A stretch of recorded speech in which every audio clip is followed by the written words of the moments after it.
Proper تفتیش کریں. اور وہ ویڈیو سب نے دیکھی ہیں جس طریقے سے وہ پھیل رہی ہیں کہ وہ بندوق لے کے اس کو گالیاں دے رہا ہے. ایک شخص جس کو 5 گولیاں لگی ہیں اسے, 5 گولیاں, 5 گولیاں لگی ہیں, انٹری ایگزٹ وہ ساری, اور اتنی قریب سے لگی ہیں کہ ساری آر پار ہوئی ہیں گولیاں. لیکن پھر بھی ان کو یہ سمجھ نہیں آئی کہ اس شخص کو اریسٹ کیا جائے.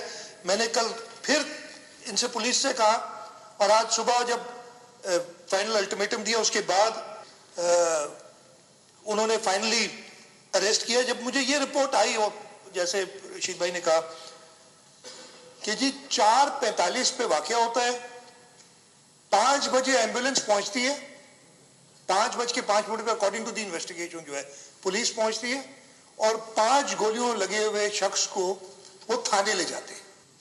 جو خود بتا رہے ہیں, یہ میں نے نہیں, یہ پولیس اپنی تفتیش کری ہے, 5:30 بجے اس کو تھانے سے نکالتے ہیں, یعنی 45 منٹ بعد ادھر تھانے سے نکالتے ہیں اس کو, جو خود ہی لکھ رہے ہیں, اور تقریباً 6:37 پہ وہ جناح اسپتال پہنچتا ہے, اور وہ اپنے اس کی ڈیتھ ہو جاتی ہے.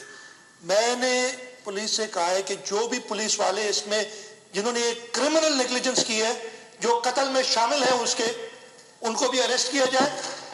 جو اس کے ساتھ پہلے دن سے اس کو ڈکیت کہہ دیا, بھائی وہ ڈکیت ہے.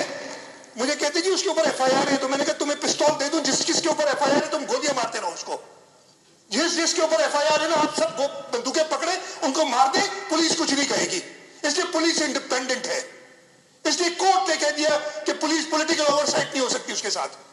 یہ ہوتا ہے اس کے بعد.